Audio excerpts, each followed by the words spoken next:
Hora H do Agro. Oferecimento. Consórcio Magi, Volkswagen Caminhões e Ônibus.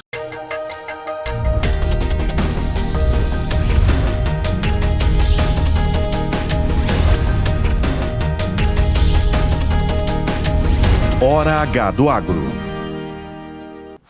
Olá, bem-vindos a mais um Hora H do Agro. Eu sou a Mariana Grilli e nós estaremos juntos na próxima hora falando sobre as principais notícias do agronegócio. No programa de hoje, nós vamos falar sobre a taxa básica de juros de 15% ao ano, confirmada pelo Banco Central essa semana, que deve impactar o agronegócio. E mais, o recuo nas exportações da agroindústria no mês de agosto. Então fique por aí que o Hora H do Agro está só começando. A safra 2024-25 de algodão no estado do Mato Grosso caminha para resultados históricos. Apesar dos custos elevados e atrasos no plantio e colheita, os cotonicultores devem alcançar produtividade de cerca de 5% maior que na safra passada. Para entender melhor esses fatores que levaram a essa estimativa, nós vamos conversar com a pesquisadora em fitotecnia da Fundação MT, Daniela Dalla Costa. Bem-vinda ao Hora H do Agro. Muito obrigada pela sua participação, Dani. A Fundação MT, que é super importante para a pesquisa mato-grossense, né? A gente sabe que é uma referência em vários estudos de várias commodities, o algodão é uma delas. Então, eu queria começar te perguntando o que levou a essa produtividade, essa estimativa aí de alta de 5%. Queria entender, inclusive, qual que é o período que compreende, então, essa série histórica. A gente está olhando para qual passado, né, para falar que essa realmente esse 5% é um volume acima da média histórica brasileira. Obrigada de novo pela participação. Olá, Mariana, obrigada pelo convite. Bom, a safra 24-25 de algodão no Mato Grosso realmente é uma safra com resultados extremamente expressivos, né? Se nós pegarmos historicamente, a nossa maior produção histórica do estado se deu na safra 22-23, quando nós tivemos ali aproximadamente 311 arrobas de algodão em caroço por hectare de média. Só que naquela safra nós tivemos uma área de plantio menor do que na safra atual. Então foi cerca de 1,2 milhões de hectares de produção. Na safra 24-25, então atualmente, nós tivemos dois fatores que associados geraram ou estão gerando níveis de produção extremamente elevados. O primeiro fator é que nós tivemos médias de produtividade muito altas, então, segundo dados da IMEA, está girando em torno de 308 arrobas de algodão em caroço por hectare, e associado a isso, nós também tivemos um aumento de área de produção. Hoje o estado ele produz aproximadamente 1,5 milhões de hectares com algodão. Então, quando a gente soma esses dois fatores, nós temos a segunda maior produção da história do estado. Perfeito. E aí a gente está falando também de, enfim, uma série de fatores, né, como você coloca aí, até os dados do IMEA, mas esses fatores, eles incluem, inclusive, o manejo, né, questões climáticas. Então, também queria que você trouxesse um pouco da avaliação, né, olhando para essa safra 24 e 25, então, como que a Fundação MT classifica, considera esses dois pontos? A condução, o manejo no campo, a cotonicultura bem-sucedida para chegar a esses resultados. Teve fator climático também, que ajudou, atrapalhou. Queria entender um pouco como que vocês olham essas duas frentes que, é isso, né? Se o campo vai bem, a produtividade lá na frente aparece. Exato. Não tem como produzir algodão se nós não tivermos um manejo muito bom. E das três principais culturas agrícolas que nós temos no estado, então soja, milho e algodão, o algodão é a cultura mais exigente e mais técnica. E associado a isso, hoje nós temos um cenário de produção onde os custos de produção estão muito altos. Então o produtor ele tem cada vez se tecnificando mais, fazendo com que o manejo seja mais assertivo, um manejo mais preciso. E aí a gente vai, obviamente, ter reflexo também nesse aumento de produção. Então hoje nós vemos que parte disso se deve a esses ajustes de manejo que o produtor tem feito ao longo do tempo. Mas, especialmente nessa safra, nós tivemos condições ambientais que foram muito favoráveis para essas produções elevadas, né? Então, nós tivemos chuvas em momentos que foram muito positivos para esse aumento de produtividade.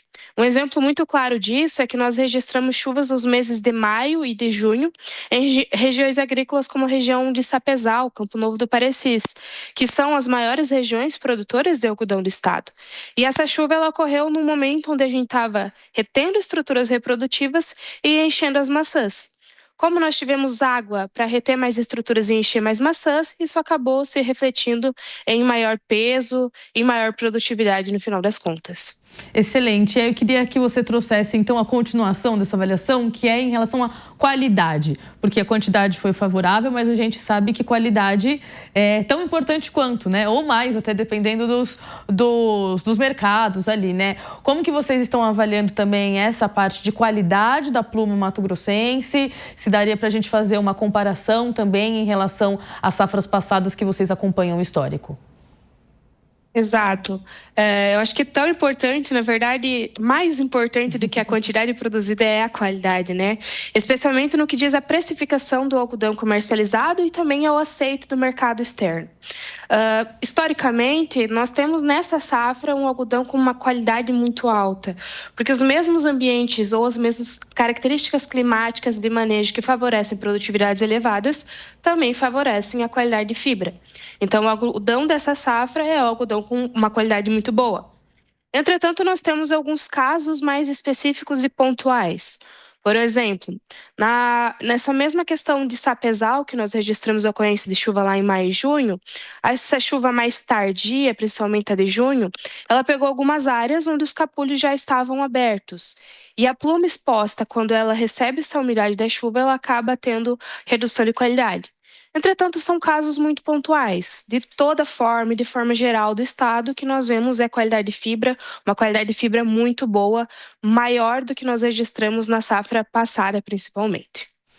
E aí vou pedir para você, então, fazer um outro panorama dentro de toda essa avaliação da safra, que é, imagino que uma das partes que você mais acompanhe, a parte de doenças da planta, né? Você é fitotecnista, então queria entender um pouquinho dentro dessa parte, dentro dessa atuação da Fundação MT, né? O que a fitotecnia tem a dizer sobre a qualidade desse algodão de 2024-25, como que o produtor viu, encarou questões relacionadas, seja por questão climática, né, mas condução de controle de fungos, de doenças, a própria adesão a produtos mesmo. Queria entender um pouco se daria para a gente falar um pouquinho se teve que entrar com muito produto químico, se teve que entrar com muito controle, enfim, biológico. Vocês têm esse mapeamento também? Nós temos, e o comportamento da safra 24-25 em relação à ocorrência de doenças foi diferente do que da safra 23-24, por exemplo. A safra 23-24, nós tivemos um ambiente de produção com um período de nebulosidade muito grande. E quando nós temos muita nebulosidade, nós temos menos radiação disponível, nós temos uma planta crescendo mais e nós temos um ambiente mais favorável ao avanço de doenças, principalmente da mancha-alvo, que é hoje uma das principais doenças, se não a principal doença do algodão. Na safra 24-25, nós não tivemos esse período de nebulosidade tão grande, então nós tivemos um ambiente menos favorável ao avanço de mancha-alvo, mas nós tivemos um pouquinho mais de ramulária. Então, quando a gente soma isso, associado ao fato de que o produtor ele veio de uma safra onde ele estava receoso porque teve muita doença, então ele veio para essa safra mais preparado, com um manejo fitossanitário mais ajustado para reduzir doença. Então, o que nós vimos é um cenário da safra 24-25 com menos ocorrência dessas doenças. De toda forma, o produtor ele tem se preocupado muito com o manejo de doenças. Hoje é uma das principais estratégias de manejo, é um dos principais, inclusive, custos de produção. Tanto é que hoje, quando nós falamos no controle de doenças, nós também falamos em outras estratégias, não só a utilização de fungicidas ou de produtos químicos, né? Então, entra também a questão de escolha de cultivar, posicionamento de cultivar, arranjo de plantas, aumento de espaçamento entre linhas, alguns outros manejos, como de regulação de crescimento, e a própria questão de utilização de controle biológico, que hoje também é uma ferramenta e que os próprios estudos realizados dentro da Fundação nos mostra que, ser realizado da forma correta e bem posicionado, tem eficiência muito grande.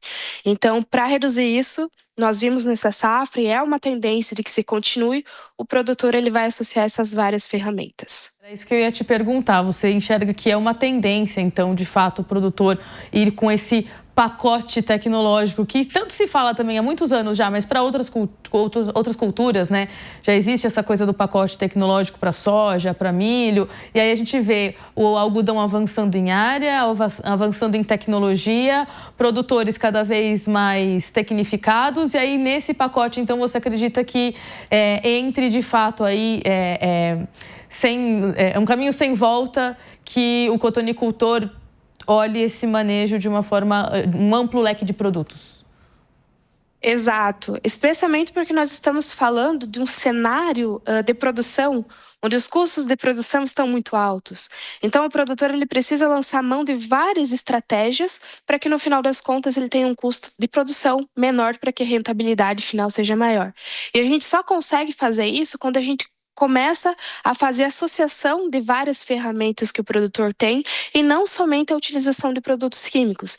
Então, sim, hoje eu acredito que é uma tendência que o produtor avance nessa utilização de várias ferramentas, desse pacote de ferramentas disponíveis para melhorar o controle fitossanitário e, consequentemente, a produtividade e a rentabilidade da cultura. A gente está fazendo esse panorama contigo aqui, né? Falando desde do plantio, das condições de plantio, passando pela questão climática, agora doenças. Eu não posso deixar de te perguntar na questão de colheita, então, porque ao mesmo tempo a gente está vendo que a colheita está ligeiramente atrasada, mas também é delicado falar de um atraso quando a gente começa a olhar para várias regiões do país que estão avançando, né? A colheitadeira no campo aí, mas de alguma forma vocês também têm acompanhado esse ritmo de colheita, como que isso pode, porque isso é fator decisivo para que toda essa produtividade do campo, né, vire nome mesmo no mercado, vire exportação. Vocês estão acompanhando isso? De alguma forma, o atraso na colheita pode prejudicar, seja a qualidade, seja a comercialização? Eu não acredito que vai prejudicar a qualidade ou a comercialização, tá? A exceção, claro, daquelas áreas que, como agora nós temos a retomada de chuvas, por uma janela ambiental do Mato Grosso, elas tenham sofrido com alguma questão de chuva sobre a pluma aberta agora. Nessas áreas, assim, a gente tem impacto. Entretanto, hoje a gente está falando de uma área de quase 98%, quase 99% já colhida, né? Então, a área que ainda está presente no campo é muito pequena. O que eu vejo que isso pode ter um impacto é na semeadura da soja, pensando na safra 25-26. Nós temos vários exemplos de lavouras que tiraram ou finalizaram a colheita do algodão na semana passada, estão destruindo soqueira, para agora, já em cima de imediato, realizar a semeadura da soja, né? Então, hoje eu vejo mais um impacto nessa janela ou nesses manejos iniciais da soja, da safra 25-26, do que propriamente na questão de comercialização ou da qualidade de fibra do algodão da safra 24-25. Interessante, então fica aqui uma lição de casa até pra gente, de acompanhar como que fica então o ritmo de plantio da soja no Mato Grosso, né? Agora, mês de setembro, um mês que, né, termina o vazio sanitário, então tem muito produtor que já entra mesmo com maquinário para plantar, entender ali, fazer esse mapeamento de quais municípios talvez atrasaram um pouco no algodão e como que isso vai então se desdobrar para a cultura da soja. Esse é o raciocínio, né? Exatamente, é exatamente esse o raciocínio. Perfeito. Muito obrigada, tá certo, Daniela. Te agradeço muito pela participação aqui. É muito bom a gente poder ter esse panorama e agora esperar a questão de comercialização também no sentido de geopolítica, mercados, que com certeza isso acaba esbarrando também um pouquinho no trabalho de vocês aí da Fundação MT, né? Com toda certeza, né? O mercado é quem manda para que lado que nós vamos conduzir estudos e principalmente para que lado o produtor vai seguir. Se ele vai aumentar a área, se ele vai diminuir a área, se ele vai plantar antes, se ele vai focar na soja, se ele vai substituir por outra cultura. Então, é o mercado que no final das contas manda em tudo isso, né? Agradeço o convite e sempre que precisarem estou à disposição. Muito obrigada. O que tiver de novidade nas pesquisas também, portas abertas para você voltar. Obrigada, viu? De novo. E agora nós vamos falar sobre a previsão do tempo para a próxima semana. Esse que é mais um Por Dentro do Clima. Por Dentro do Clima.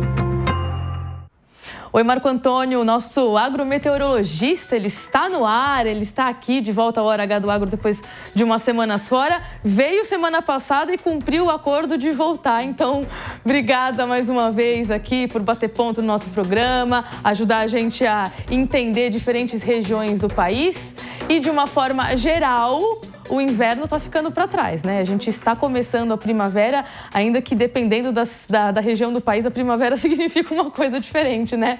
Mas queria entender se tem previsão de onda de calor, o que a gente pode esperar para esses primeiros dias de primavera. Obrigada de novo por estar aqui com a gente.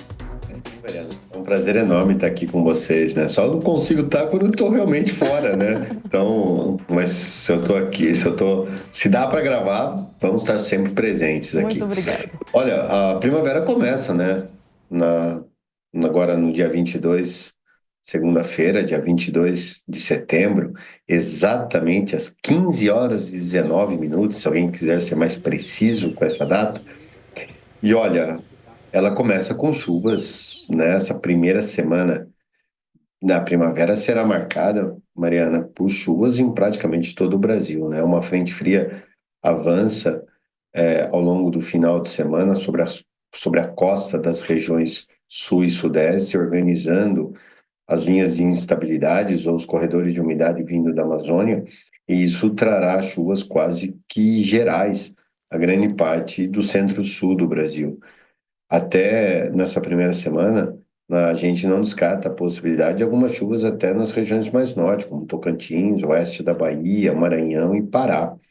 De uma forma geral, essas chuvas serão em volumes um pouco irregulares, né? Chove bem para um, chove um pouco menos para outro, mas ela tem grande abrangência. E com isso, a previsão é que após essas chuvas, os produtores não vão se aguentar e vão para campo plantar, né? Já tem muito produtor aí já semeando, né? Mato Grosso, Paraná, Mato Grosso do Sul, já tem muita gente já com as plantadeiras no campo, plantando mesmo no pó, já esperando essas chuvas do final de semana e principalmente do começo da semana, né? Então, já no começo da primavera, então isso dá uma condição mais favorável. E a tendência é que a gente venha a ter uma primavera bastante úmida, com chuvas recorrentes. O outubro ainda será, esse final de setembro e outubro ainda será marcado por temperaturas pouco elevadas, como a gente está vivendo agora, mas quando se olha um todo, a gente vê que tanto a primavera quanto o verão deverão ser marcados por temperaturas um pouco abaixo da média, por conta da passagem mais frequente das frentes frias. Outro ponto de atenção é a laninha, né? É fato, né? Os relatórios de previsão de laninha indicam realmente a vinda dela agora na primavera. O pico da laninha deve ocorrer ali entre novembro e início de dezembro. Isso pode tirar um pouco da pressão de chuvas no sul nessa segunda metade da primavera. Então, nós não descartamos alguns períodos de estiagem curtos, mas alguns períodos de estiagem no sul do Brasil, e aí pode ocorrer também alguns períodos de estiagem no sul do Mato Grosso do Sul, no sul de São Paulo, né, que o clima é muito parecido com a região sul, como também no Paraguai. Então isso é um ponto de atenção, mas quando se olha aí de uma forma geral, os modelos sinalizam chuvas recorrentes. O Brasil, só para vocês terem uma ideia, a gente já está fazendo nossas previsões de safra, como a gente normalmente faz, e a gente está colocando aí uma safra de soja, Mariana, acima de 173 milhões. O número, a gente pode chegar aí a 175, 176 milhões nessa largada inicial aí da soja, ou seja, uma safra maior do que foi ano passado. Porém, se o Rio Grande do Sul tiver uma condição um pouquinho só melhor do que foi a safra passada, a gente pode beirar aí os 180 milhões. Era isso que eu ia te perguntar, porque você começou a fazer essas estimativas, já me acendeu essa pergunta. Vocês estão vendo alguma região um pouco mais propensa a produzir melhor, ou que pelo menos, que meteorologicamente falando, esteja mais estável para conseguir fazer essas projeções? Você destacaria a região Sul como uma que, se der certo, então, chega a 180 milhões, é isso? Exatamente, mas assim, a gente está vendo uma condição excepcional para o Cerrado de novo, né?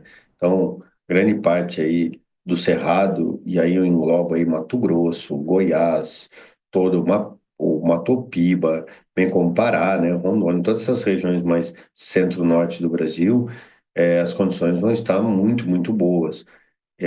E aí, Mariana, caso, né, como os modelos estão sinalizando, o Rio Grande do Sul, principalmente a região noroeste, norte do estado, que é a principal região produtora, venha a ter uma produção nada de surpreendente, mas uma produção dentro de uma média normal do Rio Grande, a gente pode beirar os 180 milhões de toneladas, sim, né? Então, eu vejo alguns problemas no sul do Paraguai, metade sul e leste do Rio Grande do Sul, algumas áreas do Mato Grosso do Sul, algumas áreas no interior de São Paulo, Minas Gerais, que podem ter alguns períodos de estiagem ali entre a primavera e o verão, mas quando se olha o Brasil como um todo, a gente vê que a safra deve ser, de novo, muito, muito boa, viu, Mariana? Até porque seria uma utopia querer uniformidade no Brasil do tamanho que ele Não, é, não tem né? como. Então, assim, é isso, é olhar que tem pontos ali um pouco fora da curva, mas de uma forma geral, estamos caminhando para uma boa safra, como você traz, o que é sempre muito bom, que a gente gosta de trazer boas notícias aqui. E aí, só para a gente encerrar e fazendo um gancho com a entrevista anterior, a gente falou dessa região que está terminando de colher, né, região do Mato Grosso, que está terminando de colher o algodão, que atrasou um pouquinho em algumas partes também. Isso pode atrasar, ou pelo menos é bom ficar de olho no plantio da soja ali também no Mato Grosso. Falando né, no sentido meteorológico também, para quem ainda está um pouquinho atrasado com essa colheita, para quem ainda precisa ajustar o cronômetro, a chuva, então, pelo jeito, vai ajudar, e isso que você está falando, essa frente fria, vai ajudar mesmo quem plantar um pouquinho depois também do planejado. Mariana, nós estamos aí no dia 20 de setembro, né? Nós estamos aí no dia 20 de setembro e está muito cedo ainda, né? A data de plantio do algodão, né, da soja para o algodão safrinha, até dia 25 de outubro, né? Tem algumas regiões que podem plantar soja até dia 5 de novembro, que ainda está dentro de um calendário aceitável ainda para o algodão, né? Então, a gente tem no mínimo mais 30 dias para plantar. E a gente sabe muito bem o poder que o produto de plantio do produtor. Então, ele roda muito rápido.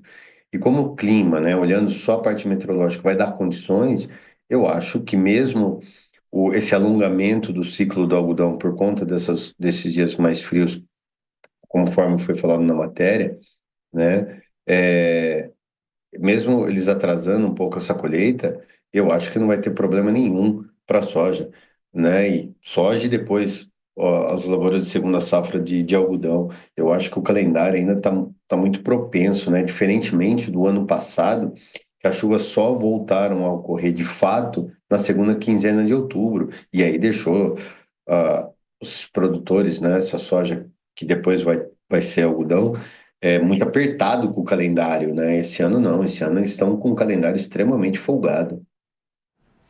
Excelente, é bom porque a gente precisa olhar com uma perspectiva, né, com cautela. Isso que você falou, tem 30 dias aí. Dentro de 30 dias a gente volta aqui várias vezes para dar outras notícias, né? Excelente. Mas assim, em resumo, Mariana, é um ano onde está se mostrando que o clima deve sim favorecer, apesar dessa vinda da Laninha, né? Lógico que lá na frente podemos ter aí um outro período de invernada que pode trazer algum problema para a colheita, mas quando se olha assim, a gente vê uma condição extremamente favorável para safras. Lógico, volto a repetir, como você bem frisou, o Brasil tem dimensões continentais. É muito difícil chover bem, na hora certa, no momento certo, na quantidade certa, de norte a sul, de leste a oeste. Algum lugar vai faltar e algum lugar vai sobrar, né? Vai ter mais. Mas, de uma certa forma, as condições esse ano estão bastante propícias. Muito bom, Marco Antônio. Muito obrigada de novo pela sua participação. A gente conta com você nas próximas semanas para ir desvendando a meteorologia, viu? Obrigada. Eu que agradeço, um grande abraço e até semana que vem. E a Associação Brasileira das Indústrias de Óleos Vegetais, a Biov, divulgou na última semana, então, as projeções para o complexo da soja 25, como a gente estava falando aí das safras, né, com o Marco Antônio. E essas projeções mostram a perspectiva de recorde para o setor, com resultados positivos no desempenho mensal. A produção de soja deve atingir 170,3 milhões de toneladas, enquanto o esmagamento está projetado para 58,5 milhões de toneladas, o que representa um avanço aí de 0,7%. A produção de farelo e óleo de soja devem somar, respectivamente, 45,1 milhões e 11,7 milhões de toneladas, aumento também de 0,7% e 0,4%, respectivamente. O diretor de economia da Biov, Daniel Furlan, analisa que o crescimento no esmagamento mostra que a indústria mantém um ritmo consistente. Para a Biov, isso é sustentado pela demanda de farelo e pelas exportações, além do aumento do consumo interno de óleo para o biodiesel. Essa semana aconteceu aqui em São Paulo a 5ª edição do Fórum Pecuária Brasil, que reuniu lideranças, indústria, pecuaristas, investidores. Entre as discussões aí dessas pessoas, desses integrantes do setor, os painelistas destacaram como o comportamento de mercado e as demandas dos clientes internacionais têm provocado uma aproximação maior entre indústria e produtor. A reportagem é de Marcelo Matos. A pecuária brasileira está cada vez mais próxima da indústria no momento de restrições ambientais da Europa, avanço do mercado chinês, suas exigências e impactos do tarifaço dos Estados Unidos. Fabiano Ribeiro Tito Rosa, diretor da Minerva Foods, ressalta a integração da indústria e o pecuarista. E o crescimento da exportação mudou bastante o jogo, né? Principalmente para a gente na originação. Né? Quando a gente trabalhava mais focado em mercado interno ou mercados de exportação menos exigentes, a originação era muito focada em custo. Né? Vale lembrar que o boi é 80% do custo da indústria. Né? Quando a gente vai entrando em mercados mais exigentes e as exigências dos mercados vão subindo, a régua vai subindo, né? A gente começou a focar mais no animal que garante o melhor desmonte, não necessariamente é o animal de custo mais baixo. E a compra de gado foi ficando mais técnica, né? Mais focada em resultado e não necessariamente em encher curral.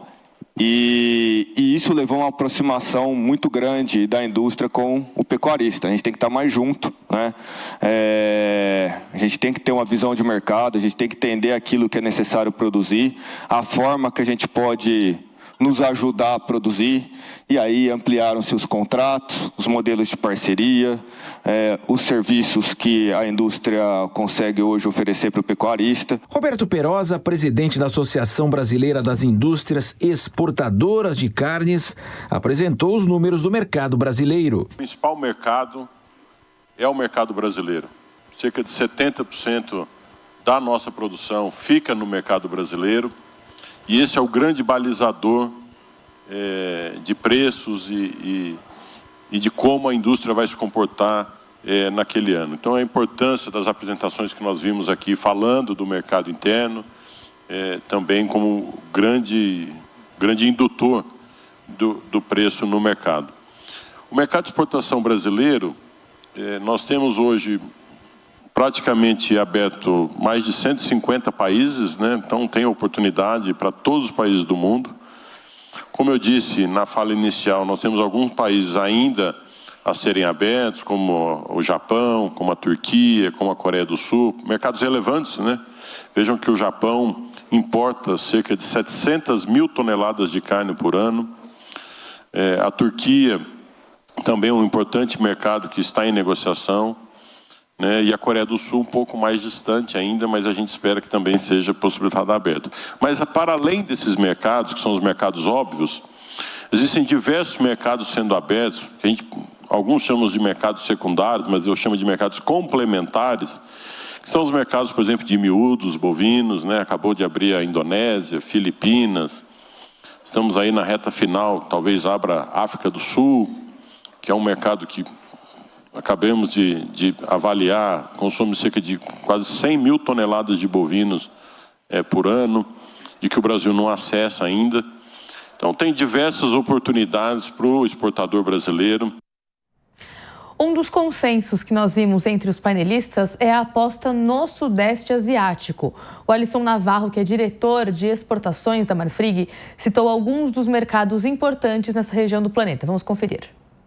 Olhando a nível mundial, então nós temos uma parte do nosso volume que vai para a China, obviamente o grande volume vai para a China, mas também temos outros mercados que a gente participa com precisão, que é o mercado sudeste asiático, conforme o Perosa bem mencionou. Então, o mercado sudeste asiático, como Singapura, Filipinas, Malásia, vem demandando muito produto brasileiro, vem demandando produto cortes nobres, cortes para processamento, como o dianteiro, um recorte, um dianteiro roubado, que é um bloco. A gente pega o mercado da Malásia também, vai os blocos. Então, o mercado sudeste asiático ele vem crescendo muito nos últimos anos. Quando a gente move um pouquinho, indo para o Oriente Médio, o mercado do Oriente Médio é outro mercado que cresce muito. Então, agora com uma nova empresa e com a capilarização que a gente tem através da estrutura da BRF, a gente chega no cliente final com muito mais precisão. Então, a gente chega no cliente final e quem é o cliente final é o supermercado. Nós vamos agora para um rápido intervalo e na volta teremos uma análise para entender como a taxa básica de juros de 15% ao ano deve afetar os custos para o agronegócio. Não sai daí.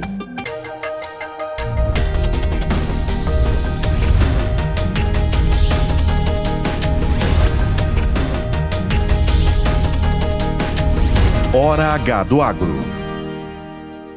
Nunca foi tão fácil levar um Volvo para a garagem. Chegou o Volvo Car Consórcio. Com ele, você conquista seu 0 km sem juros e sem entrada. Com créditos a partir de 300 mil em até 60 meses. E a taxa administrativa de 10%, a menor do mercado. Até 320 contemplações já nos primeiros 2 anos. Volvo Car Consórcio. Um caminho seguro em direção ao carro dos seus sonhos. Visite uma concessionária ou acesse volvocarconsórcio.com.br.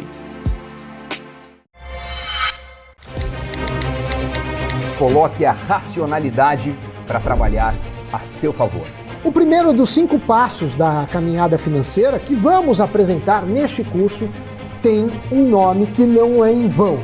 Faça um pedido ao seu dinheiro. Neste curso você também vai aprender a tomar decisões financeiras por conta própria, levando em consideração o que é mais importante.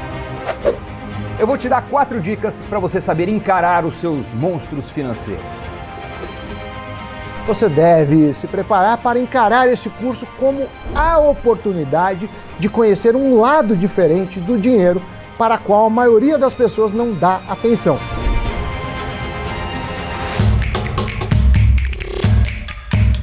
Acesse newcursos.com.br e comece a fazer as pazes com as suas finanças.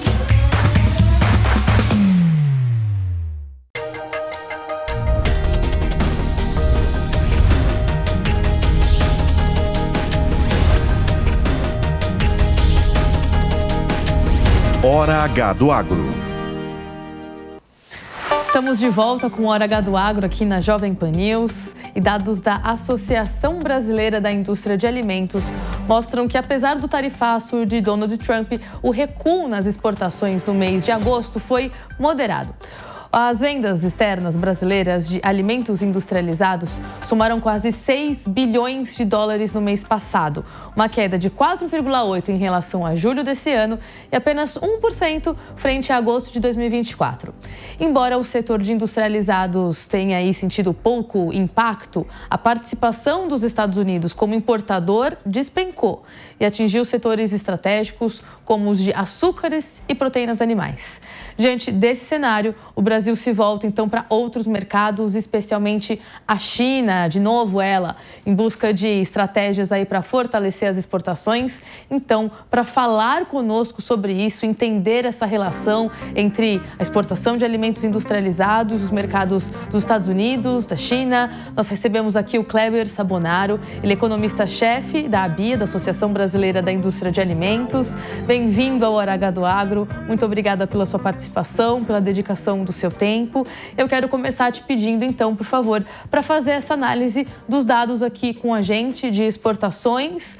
De fato, um recuo aí tímido, né, de 1%, se a gente olhar de agosto desse ano para agosto do ano passado. No meio disso, o planeta Terra parece que virou de cabeça para baixo, então acho que é isso, esse 1% é moderado, mas tem aí impactos, por exemplo, no setor de alimentos que também não dá para passar despercebido, o setor de açúcares, né, que não dá para passar despercebido, né? Queria entender com você, então, como que vocês avaliam esses números e obrigada de novo pela participação. Prazer estar aqui com toda a audiência da Hora H do Agro. Como você pontuou, foi uma queda moderada de 1%. É claro que quando se analisa empresa a empresa, o impacto pode ser maior. E assim como determinadas cadeias produtivas, a gente vê a questão dos pescados, por exemplo, das carnes industrializadas. Mas, de uma maneira geral, o esforço do setor exportador, representante das principais cadeias produtivas, essas instituições representativas atuaram com força na negociação junto aos Estados Unidos, assim como buscando diversificar mercados e buscar novas opções.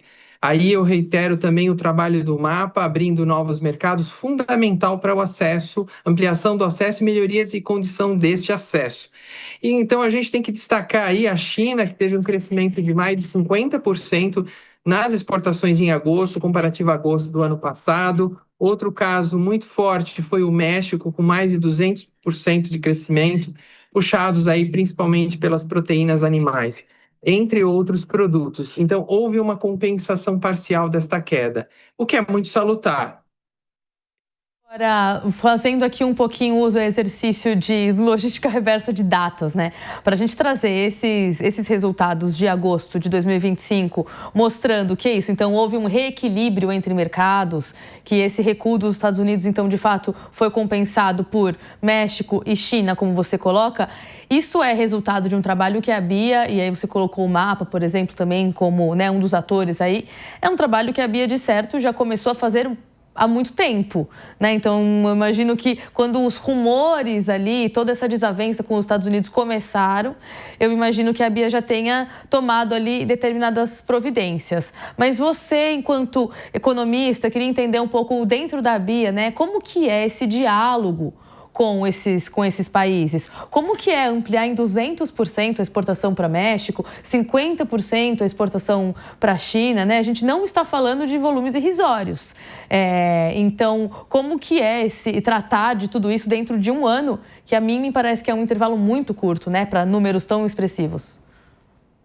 Exato. Esse resultado foi o produto de um esforço conjunto entre a Bia e outras instituições representativas do nosso agro, né? A BIEC, a Única, a ABCitros, entre outras, numa concertação junto com a CNA, a CNI e o governo brasileiro, ou seja, uma intensa articulação entre o setor privado brasileiro, conectado ao setor privado internacional, buscando ampliar esse diálogo, as condições de acesso, assim como apoiando o governo brasileiro na interlocução. Isso é fundamental, não só para minimizar o impacto que houve nos Estados Unidos, tentando recuperar terreno, restabelecer o diálogo, mantendo esses canais de comunicação aberta, mas também atuando mais incisivamente em outros mercados.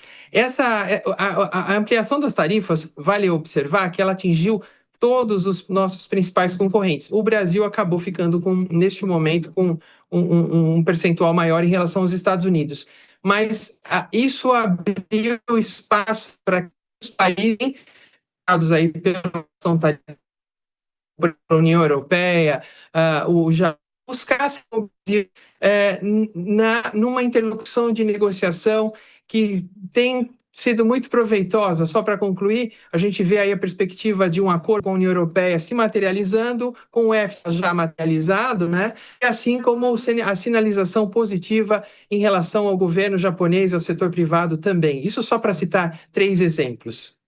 Eu vou pedir para a gente voltar um pouquinho nesse ponto de China e depois falar de União Europeia, então, porque com China eu queria entender como que vocês, o que a gente está falando aí de principais produtos exportados. Então, dentro desse acréscimo de 51%, dessa cesta de produtos, a gente destaca de fato, então, proteína animal, dá para falar que é o principal produto. E dentro de proteína animal, o quê? A Bia tem um pouco desse mapeamento, a gente está falando de cortes diferentes, de mercados, né, diferenciados, ou já seria algo que já era exportado comumente para a China, só a questão foi ampliação de volume?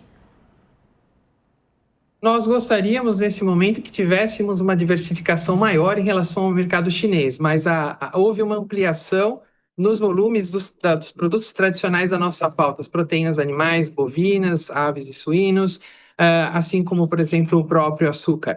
Mas há uma perspectiva de diversificação, a gente já começa a ver aí potenciais produtos como ingredientes alimentares, desde uma pectina cítrica, por exemplo, entre outros, com novas perspectivas para o mercado chinês. Isso vai depender muito da nossa atuação, buscando esses mercados, buscando sinalizar a qualidade do produto brasileiro, a sustentabilidade, que é um grande vetor de promoção comercial.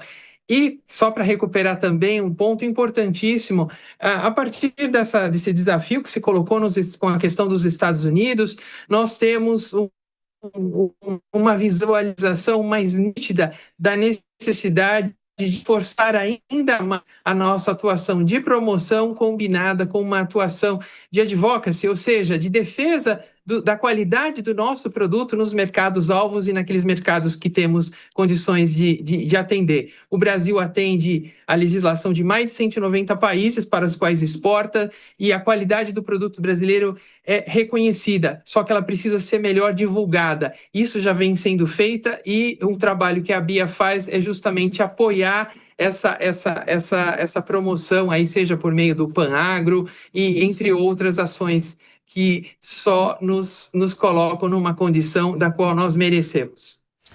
Excelente. E aí, quando a gente está falando também de China, foi o que você falou, né? O ideal era que fosse, dentro do mercado chinês, uma expansão, né? Um leque aí de produtos diferenciados, e dentro da cesta de países, que fossem países também diferenciados e não somente também ficar contando sempre com a China o tempo inteiro, como o Brasil costuma fazer. Então, eu queria entender um pouco também como que vocês olham, como balancear esse mercado chinês, porque, de fato, se por um lado é muito bom crescer em qualquer mercado, né? 50% a mais vender para os chineses não é nada mal. Por outro lado, a gente acaba caindo no mesmo cliente, né? E aí volta-se para esse ciclo de a importância de abrir novos mercados. Então, queria entender um pouco quanto que na prática a Bia olha de fato. As exportações podem chegar a países diferentes, ou o quanto que na prática, se o chinês está comprando mais, então já está bom.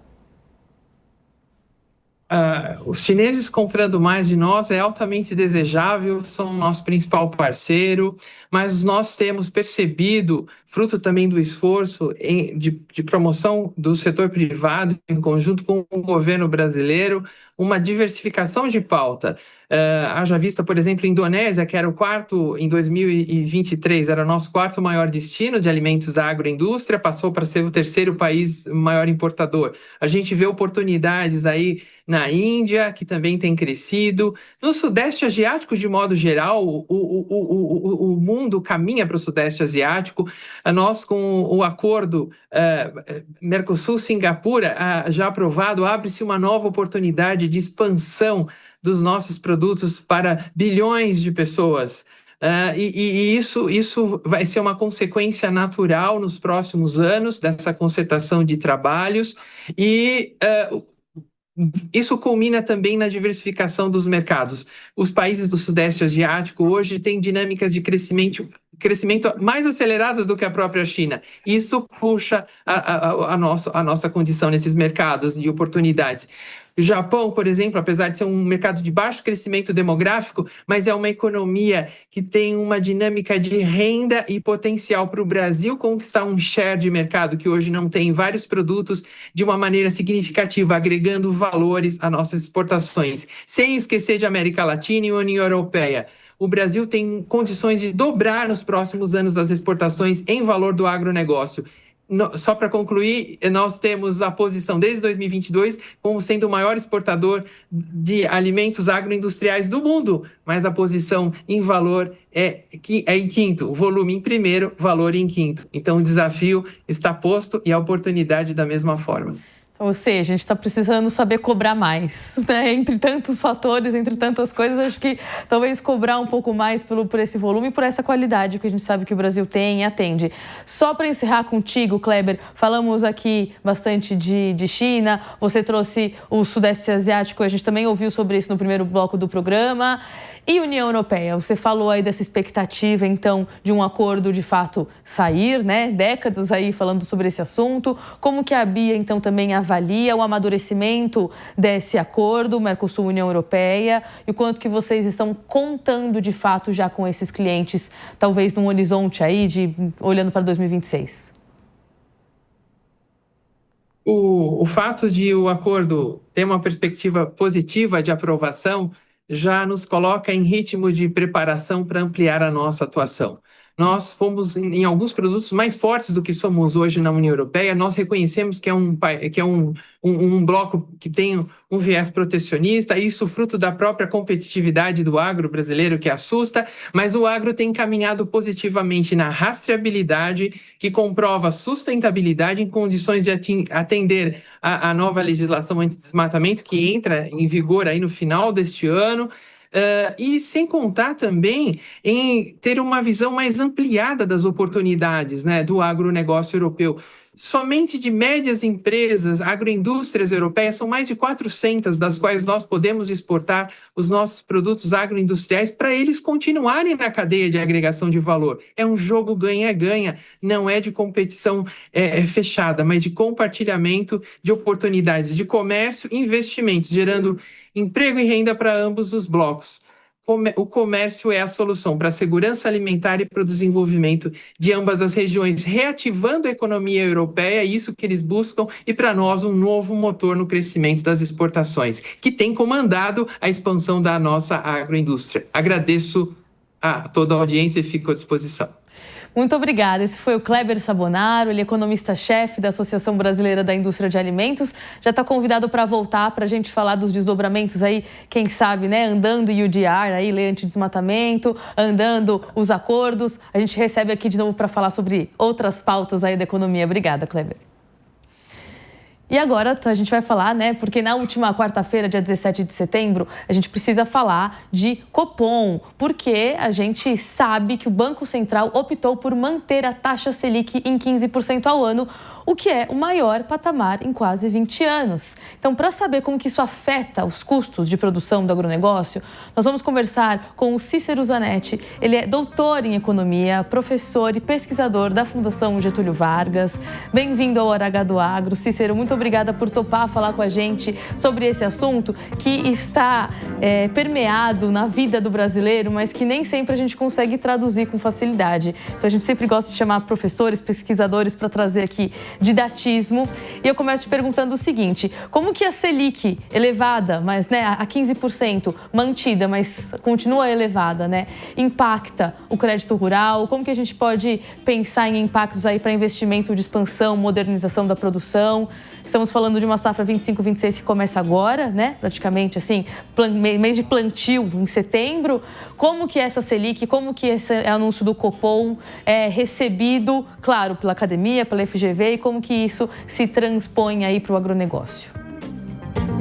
Oi, olá, tudo bem, Mariana? É um prazer estar falando com todos vocês. E como você muito bem frisou, né?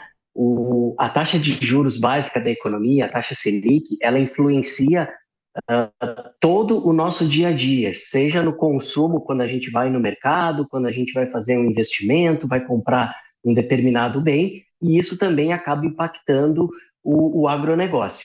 E aí também, como você pontuou, a gente está num momento aí de que o nosso setor agropecuário ele vai para a formação das lavouras, né, para a nossa safra de verão. E aí, então, você precisa de crédito, né? Você precisa de financiamento para custeio da lavoura e também para custeio de investimento.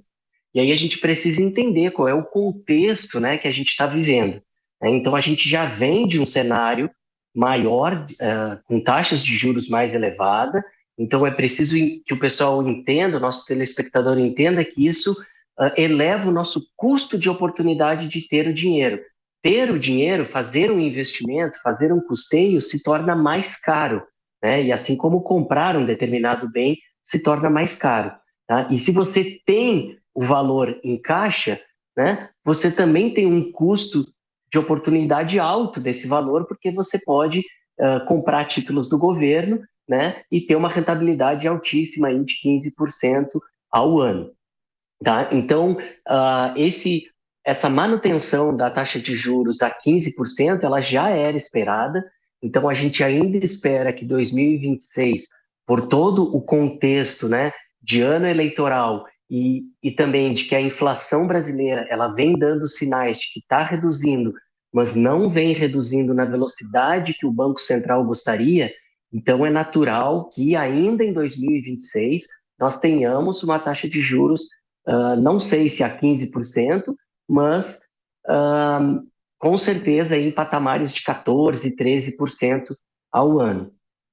E quem está hoje atrás de crédito, né? A gente sabe que começa a operar aí com esses 15% de Selic, mas com spread, com todos as outras porcentagens que vão entrando na calculadora, né? A gente sabe que essa porcentagem aí para crédito, para financiamento, para custeio, muitas vezes chega a 20%.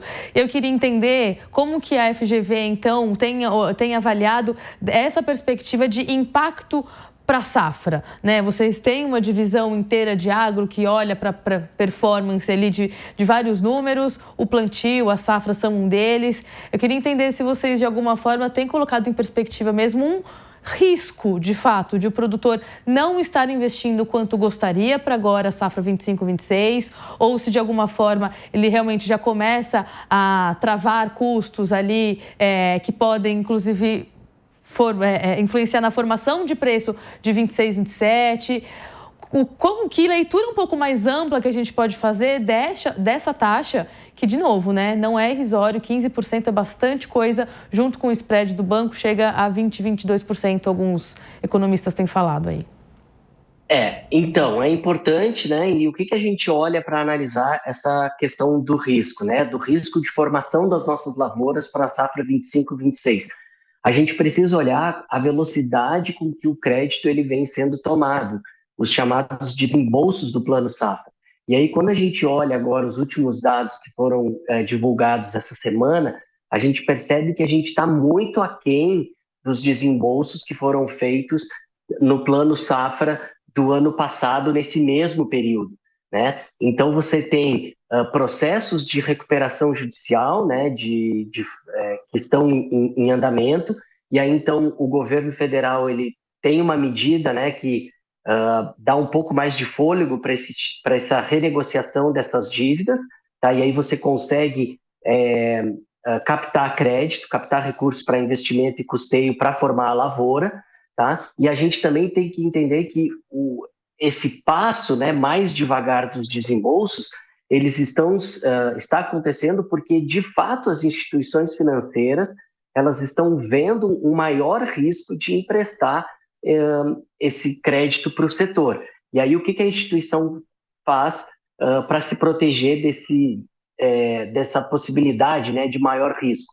Ela exige uma alienação fiduciária, ela exige um spread mais caro, ela exige uma maior documentação, enfim, isso acaba afetando todo o tempo de desembaraço desses créditos, desses desembolsos, e a gente sabe que a atividade agrícola ela não espera, né? A gente tem uma janela de período aí para cultivo da nossa safra de verão, né? E um outro ponto também que o nosso telespectador ele precisa entender é que quando você forma a lavoura, né, diferentemente de uma atividade industrial que você consegue parar o sistema de produção, na agropecuária você não consegue parar. Uma vez que você montou o seu sistema produtivo, montou a sua lavoura, fez o seu custeio, você não consegue voltar atrás, né? Eu não consigo tirar a semente da terra e dizer assim, bom, agora eu vou guardar para o ano que vem.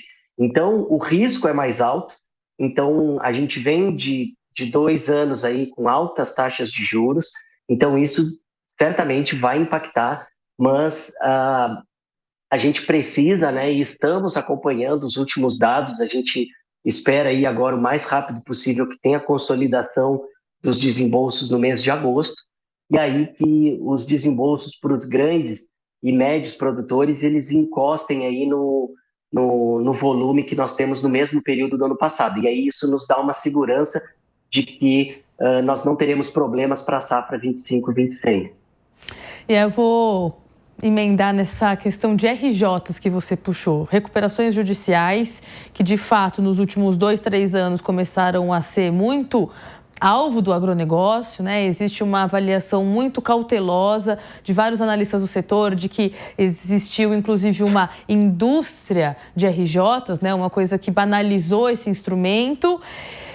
Como que vocês avaliam essa saúde financeira do produtor rural? Porque muitos, a gente está falando aí de um Brasil muito extenso, realidades distintas, mas de alguma forma, certamente tem muitos casos no Brasil de que o produtor entrou em RJ, né? Então ele vai ter que pagar aí dívidas.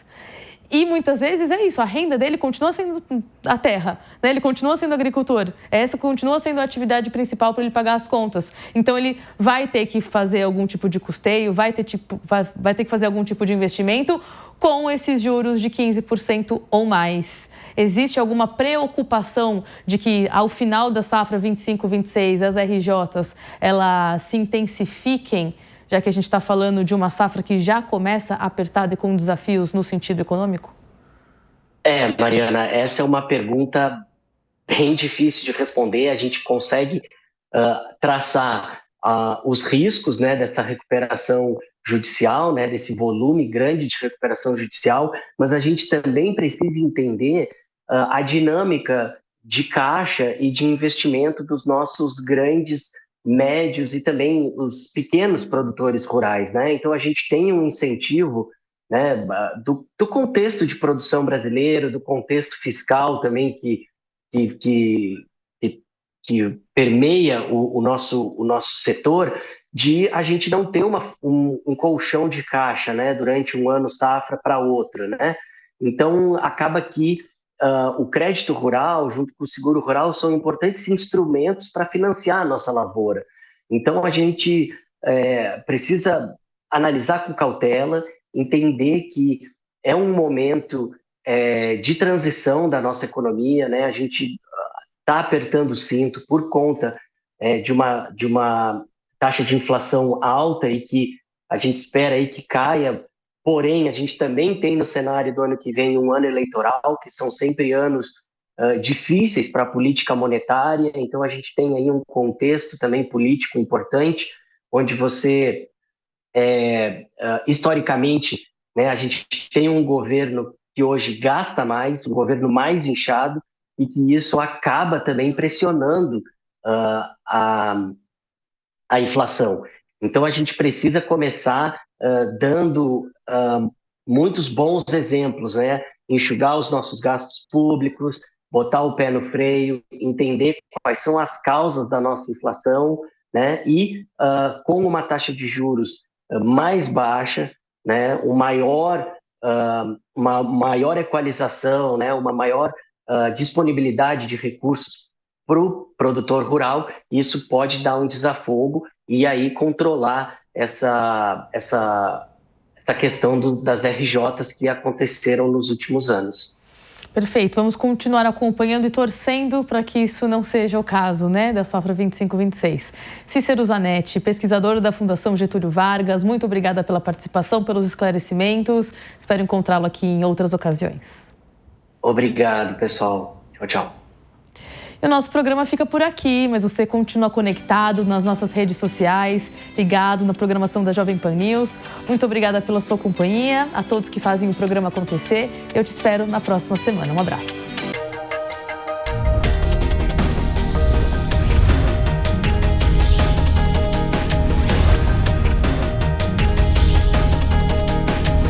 Hora H do Agro. Hora H do Agro. Oferecimento. Consórcio Magi, Volkswagen Caminhões e Ônibus.